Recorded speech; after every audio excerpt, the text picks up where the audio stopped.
My name is Brian from the Physical Therapy Department of Olivares College. Today we're going to talk about the cranial nerve number 4, or what we know as the trochlear nerve. Today we have 4 points to tackle, which is where does it originate? What is the course of the nerve? What structures are innervated by the nerve? And what are the clinical correlations of that nerve?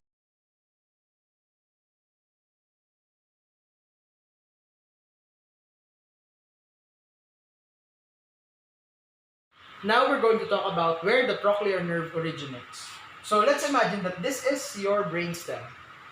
Now, it is said that the trochlear nerve is at the level of your inferior colliculi. And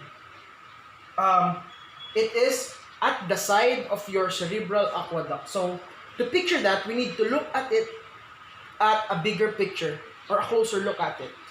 So here, this is your cerebral aqueduct.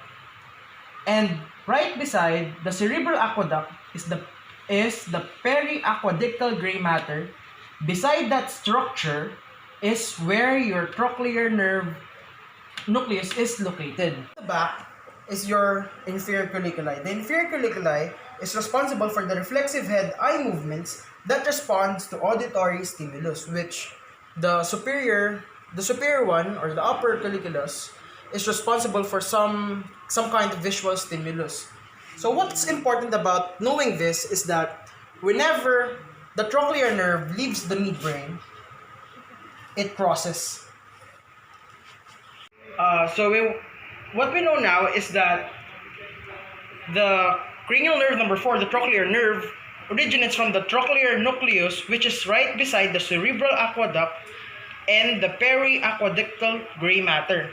And whenever it leaves the midbrain, it crosses. So other than that, the trochlear nerve is the only cranial nerve that leaves leaves through the posterior midbrain. So it goes like this. So this is your trochlear nerve right at the level of the inferior colliculi, leaves posterior of the midbrain.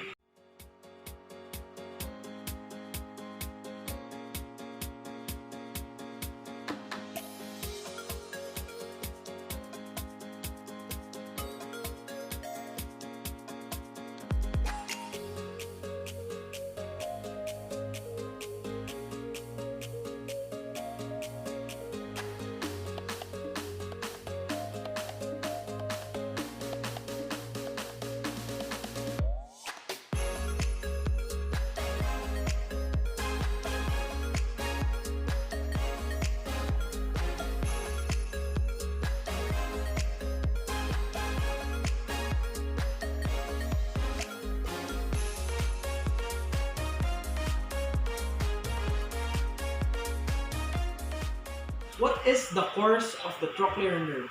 So now we're going to talk about the course of the trochlear nerve. So now we know that the trochlear nerve, whenever it leaves the midbrain, it crosses. So it leaves the midbrain posterior and through the side of the midbrain. So now we're going to look at the structures here. So what are the structures here? There are the arteries.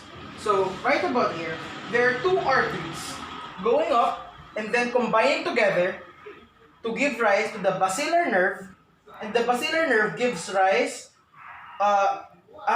divides to branches, which is the posterior cerebral artery and the superior cerebral artery. So why do we need to know this? Because the trochlear nerves travels below the cerebral artery and above the superior cerebral artery.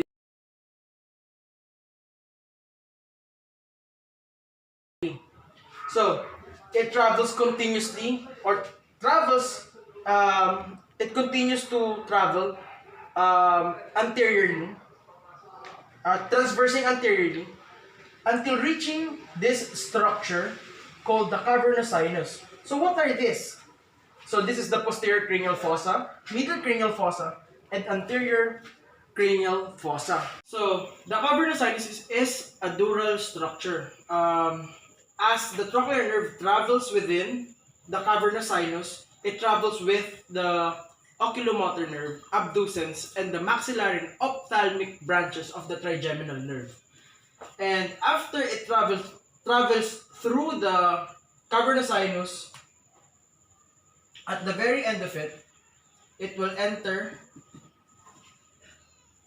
the what we call the superior orbital fissure. After exiting the cavernous sinus, it exits the skull through an opening which is known as the superior orbital fissure. And we have to know that the trochlear nerve innervates a single muscle, which is the superior oblique muscle. And another thing to know is that the trochlear nerve is what is classified as what we know as a GSE. So what is a GSE? It's known as the general somatic efferent. So it is a motor nerve. So what does the superior oblique muscle do? The superior oblique muscle is responsible for assisting in the eye or the movements of the eye, which is specifically it moves the eye downward and lateral.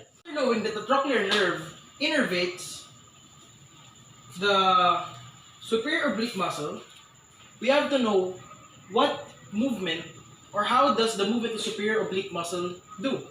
So if it innervates here, it will pull the superior oblique muscle going to that direction, which in turn turns the eyeball downward, and because the superior oblique muscle is in the lateral aspect of the eyeball, it also rotates the eye laterally.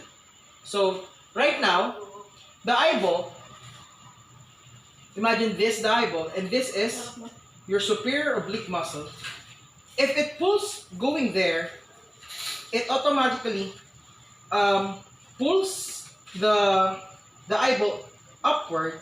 In turn, the movement of the eye goes down, so downward, and because it is in the lateral aspect of the eyeball, it also rotates the eye laterally.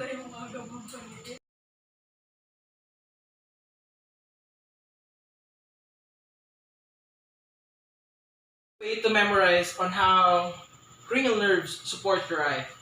So there is a mnemonics such as SO4,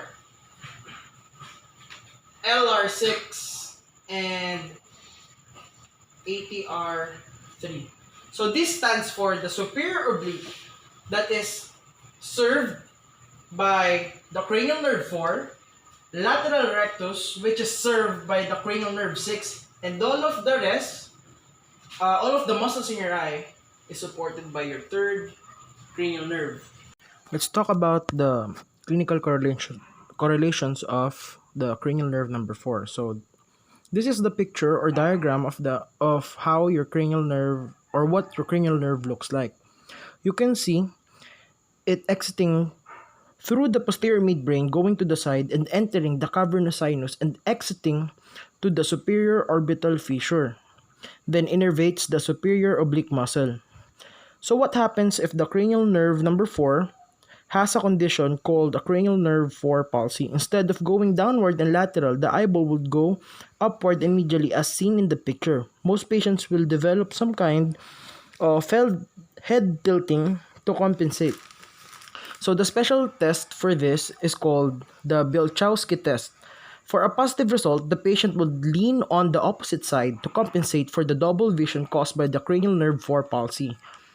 Most are congenital or since birth, and on some cases, symptoms appear later in life.